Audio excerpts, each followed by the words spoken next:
Salut à tous, c'est Ladi. On se retrouve aujourd'hui pour une nouvelle vidéo pour le test du Samsung Galaxy Note 9. Vous inquiétez pas, j'ai préparé aussi le fight avec le Oppo Find X. Vous aurez ça dans 2-3 jours. Alors je compte sur vous pour bien sûr vous abonner, liker. Vous connaissez la suite, je compte sur vous.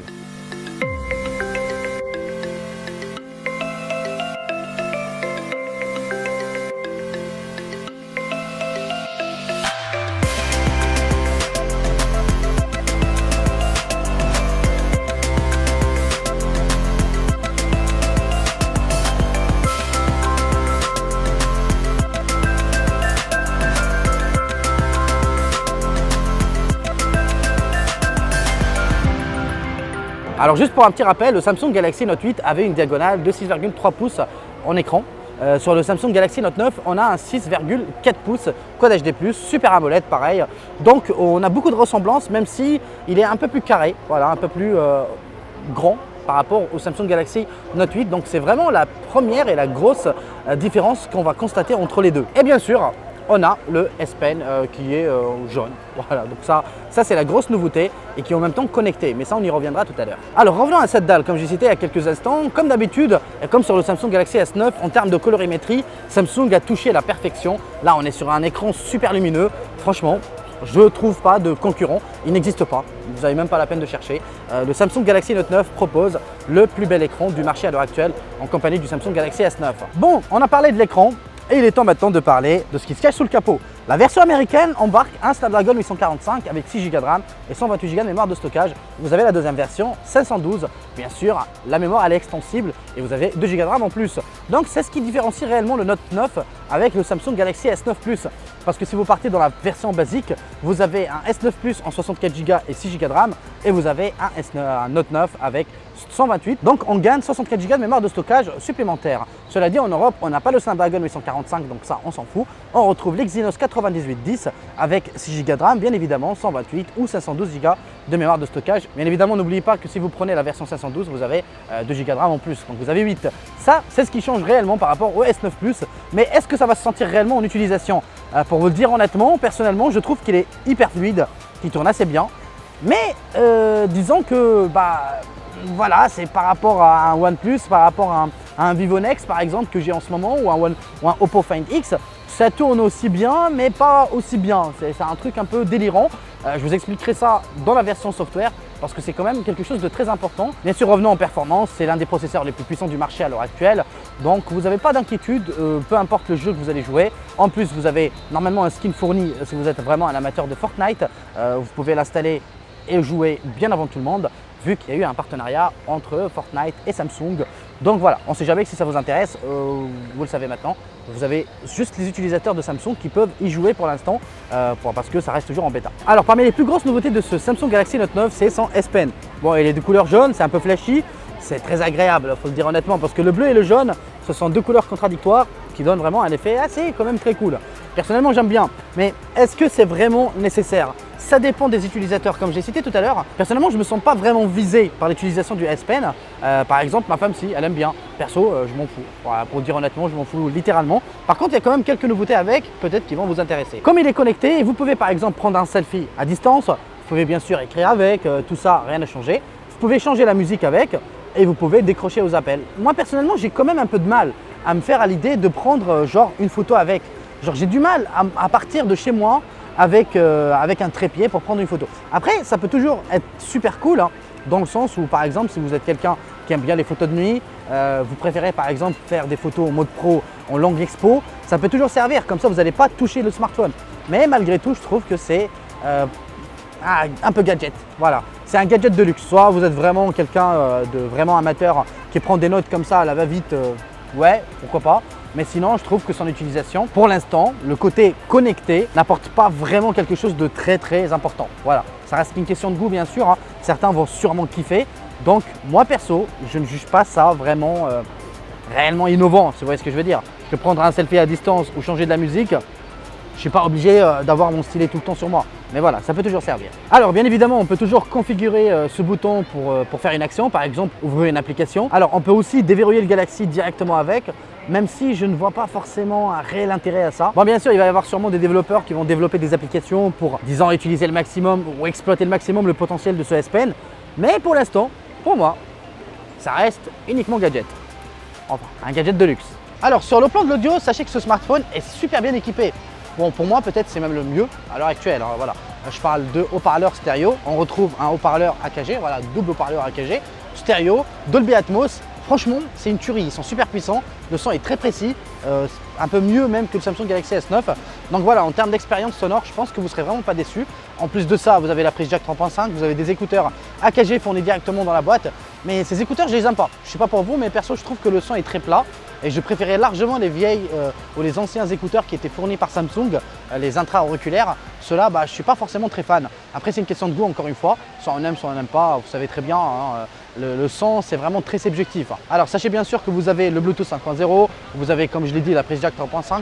Vous avez quand même une bonne puce audio. Alors, pour les audiophiles, je ne pense pas que vous serez forcément déçus par l'expérience sonore qui sera vraiment proposée par ce Samsung Galaxy Note 9. Alors, l'un des points qui m'exaspère le plus sur ce Samsung Galaxy Note, c'est qu'on a 6 façons de déverrouiller. Et aucune d'elles, je dis bien aucune d'elles, n'est digne d'un Face ID d'Apple ou même juste un Face Unlock 3D de chez Oppo. Là, vous avez 15 000 points qui sont projetés sur votre visage, immersion en plein jour, en pleine nuit, sans avoir vraiment besoin de cramer votre visage de lumière. Et franchement, je trouve ça indigne de Samsung parce que oui, vous avez le lecteur d'iris qui marche plutôt bien en basse lumière, mais le seul problème, c'est que vous êtes obligé de bien le positionner. Alors que celui-là, peu importe l'angle de vision, voilà, tu regardes, bim, il se déverrouille. Alors, je trouve que c'est un peu dommage. Alors que sur l'iris, c'est impossible. C'est vraiment impossible. Il faut vraiment l'avoir bien en face pour qu'il se déverrouille. Je trouve ça vraiment dommage parce que proposer 6 façons de déverrouillage alors qu'aucune d'elles n'est vraiment parfaite, je trouve ça dommage. Franchement, il faut faire peut-être un combiné entre l'iris et le facial. Je sais pas, trouver une façon pour que ça déverrouille plus vite et que ça soit aussi sécurisé que chez Apple, que chez Oppo, que chez Vivo qui propose aussi le lecteur d'empreinte digitale sous l'écran. Enfin, là j'ai la flemme de le sortir de la poche, je vous le dis honnêtement, j'ai déjà 2 smartphones à la main. Mais vous voyez ce que je veux dire, c'est-à-dire comment ça se fait que des constructeurs chinois qui proposent un smartphone à 500-600 € vous proposent un smartphone avec un lecteur d'empreinte digitale sous l'écran, un lecteur Face ID avec un système rétractable. Je ne sais pas, Samsung, qu'est-ce que vous foutez là en ce moment? Disons que ce Samsung Galaxy Note 9 vient uniquement pour mettre une pause bien sympathique pendant une année. Voilà, c'est l'année où Samsung me déçoit, malheureusement. Quand je dis me déçoit, c'est parce que je m'attendais à beaucoup plus. Dans un sens, ça se comprend un peu, parce qu'il y a le Galaxy S10 qui sort l'année prochaine. Donc, ils souhaitent tous mettre le paquet dessus. Et je pense quand même, ils auraient pu faire quelques efforts en plus sur ce Note 9 et proposer un truc un peu différent. Mais bref. Attendez l'année prochaine si vous voulez vraiment des nouveautés. Bon, il est temps maintenant de vous parler un peu de la photo parce que ça reste quand même quelque chose de méga important. On retrouve à l'avant un capteur de 8 millions de pixels, à l'arrière un double capteur de 12 millions de pixels avec un zoom x2.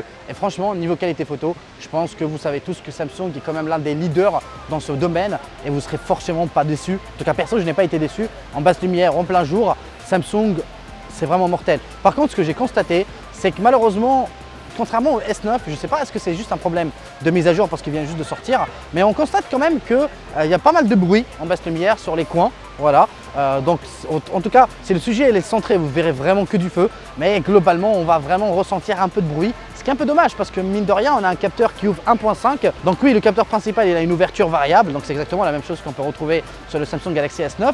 C'est quelque chose de très cool. Voilà, parce que comme ça, en plein jour, il utilise le 2.4, le soir, il utilise le 1.5. Ça permet de choper un peu plus de lumière et avoir voilà, une photo de meilleure qualité en basse lumière, le moins de bruit possible. Et bien personnellement, je vous le dis honnêtement, j'ai vu que, pour moi en tout cas, le S9 va se débrouiller un peu mieux en traitement. Donc ce n'est juste une question de temps, en tout cas je suppose personnellement, pour avoir vraiment un meilleur photophone ou sinon un photophone vraiment digne de ce nom par rapport ou Samsung Galaxy S9. Bon, on va parler aussi un peu de la vidéo parce que mine de rien, ça reste très important aussi. Il propose de la 4K 60 images par seconde, de la 4K 30 images par seconde et c'est super bien stabilisé. Les deux capteurs sont stabilisés contrairement à beaucoup de smartphones et ça joue un petit plus. Franchement, ça joue un petit plus. Donc, niveau vidéo, vous ne serez vraiment pas déçus. Même la caméra avant, vous avez une stabilisation logicielle. Donc, ça aide vraiment beaucoup quand vous êtes en train de courir ou je sais pas quoi, en train de faire je sais pas, vos vlogs par exemple, que ce soit en mode horizontal ou vertical, vous n'aurez pas de soucis. Donc franchement, l'expérience photo-vidéo, elle est très très bonne. Les portraits sont très bons aussi. Voilà, je trouve qu'il reste toujours un peu en retrait par rapport aux ceux de l'iPhone 10. C'est une question de goût en termes de colorimétrie bien sûr, mais au-delà de ça, je pense que l'expérience photo aussi, elle est vraiment réussie. Alors, je vais vous parler un peu de la partie logicielle. Comme vous le savez, Samsung ne tourne plus sur TouchWiz depuis grosso modo 2 ans. Maintenant, c'est Samsung Experience. Et pour être honnête avec vous, je reste un peu quelqu'un qui est plutôt amateur de Samsung Experience. J'aime plutôt bien. Le seul problème, c'est qu'on se rend compte que Samsung, malheureusement, au fil des années, ça a du mal à tourner. parce qu'il y a un sérieux problème de suivi logiciel chez eux. De toute façon, ils sont loin d'être les meilleurs en termes de suivi logiciel ou d'être un bon exemple, par exemple comme un OnePlus 6 ou enfin OnePlus plutôt, je ne sais pas, il y a plein d'autres marques qui tentent plutôt bien, par exemple HTC, qui ont vraiment un super bon suivi logiciel. Et je trouve que malheureusement, Samsung est loin, mais vraiment loin de ses concurrents sur ce plan. Et il devrait vraiment travailler dessus parce que le hardware est vraiment super bien foutu et ce smartphone aurait mérité un 10 sur 10. Mais malheureusement, connaissant très bien TouchWiz, connaissant très bien Samsung Experience, au bout de 6 mois, ça commence déjà à laguer et ça commence déjà à ramer. Mais enfin, c'est pour ça que j'ai envie de dire peut-être qu'avec les 6 Go de RAM ou avec les 8 Go de RAM, si vous prenez la version 512, vous aurez beaucoup moins de soucis. Mais à l'heure actuelle, je reste un peu sceptique. Il y en a beaucoup qui m'ont fait pas mal de retours sur le Samsung Galaxy S9 Plus, comme quoi il tourne encore bien, et tant mieux parce que le smartphone est sorti il y a moins de 6 mois. Donc ça me rassure dans un sens, et en même temps je me dis, on va voir un peu plus au fil du temps. Enfin, après l'interface est quand même bien conçue pour le S Pen, et je pense que c'est la plus complète de tous les smartphones. En même temps, c'est le seul qui propose un S Pen, enfin un stylet entre guillemets. Mais voilà, je trouve que l'interface et ce côté incurvé, vraiment mieux géré en termes de logiciel avec le S Pen. Donc, on ne sait jamais, si vous êtes vraiment un adepte d'Android pur, ce n'est pas forcément ce qu'il vous faut parce que ça reste quand même une surcouche assez lourde et surtout avec des animations qui sont vraiment très lourdes. Mais voilà, grosso modo, ça reste quand même une bonne expérience. 6 Go de RAM font super bien tourner le smartphone, franchement il est super fluide. Mais voilà, par rapport à mon Oppo Find X ou mon Vivo Nex S ou même au OnePlus 6 et même le Xiaomi, je trouve qu'en termes d'animation, c'est vraiment beaucoup trop lourd et ça ralentit un peu le smartphone si vous l'utilisez vraiment intensivement. Donc voilà, ça reste vraiment à vérifier avec les futures mises à jour, si ça va vraiment se confirmer ou pas. Mais si c'est le cas, voilà, c'est plutôt dommage. Alors sur le plan de l'autonomie, sachez que le Samsung Galaxy Note 9 embarque une batterie de 4000 mAh. C'était le vrai défaut de Samsung Galaxy Note 8 parce qu'il avait une petite batterie par rapport au Samsung Galaxy S8 Plus. Il avait, si je ne me trompe pas, il proposait que 3400 mAh alors que sur ce Samsung Galaxy Note 9, on a 4000 mAh. Mine de rien, c'est énorme. Alors en termes d'autonomie, de toute façon, vous avez une très bonne autonomie quotidienne. Vous pouvez aller entre une journée et demie, voire 2 jours en intensif, ce qui est vachement intéressant. En tout cas, pour l'instant, ça reste dans la très bonne moyenne. Alors sur la tranche gauche du smartphone, vous allez retrouver le bouton Bixby et ce bouton ne sert toujours à rien. Bien sûr, cette année, vous pouvez vous avez la chance de pouvoir le désactiver, mine de rien. On ne sait jamais. Si vous sert à rien, et de toute façon, il ne sert à rien vu qu'il n'est pas en français, vous avez juste à le désactiver. Bon là, il est temps maintenant de vous donner mes conclusions sur ce Samsung Galaxy Note 9 qui reste même l'un des meilleurs smartphones de l'année. Il n'est pas forcément super intéressant par rapport à tout ce qu'on se trouve actuellement en termes de borderless entre guillemets, mais il reste néanmoins un smartphone quasi parfait. Alors, pour le savoir, il coûte quand même 1009 €. C'est pas donné, on est d'accord. Vous avez une autre version à 1200 et quelques. C'est encore une fois pas donné, pas du tout. Après, comparé à un iPhone 10, ça reste logique. On est d'accord. Alors, est-ce que je le recommande ou pas? Oui, pour les personnes qui souhaitent toujours avoir la gamme Note, qui reste quand même la gamme la plus premium chez Samsung, ça peut les intéresser. Si vous avez par exemple le dernier Galaxy Note que vous avez eu, c'était un Galaxy Note 7, je peux peut-être vous le recommander. Mais sachez que l'année prochaine, on va avoir le Samsung Galaxy S10 et sûrement le Galaxy X qui sera la nouvelle gamme peut-être de Note, on ne sait pas, hein, c'est juste une rumeur. Donc pour l'instant, je ne peux que le recommander parce que ça reste quand même un smartphone très bon. Mais malheureusement, je trouve que pour le prix, partir sur un Samsung Galaxy S9 Plus si vous n'avez pas besoin du S Pen est peut-être un meilleur choix, en tout cas pour moi. Voilà les amis, en tout cas on a fini cette vidéo, j'espère que celle-ci vous a plu. N'hésitez surtout pas à liker, à partager, vous connaissez la chanson et on se dit à très vite pour une nouvelle vidéo. Allez, adios.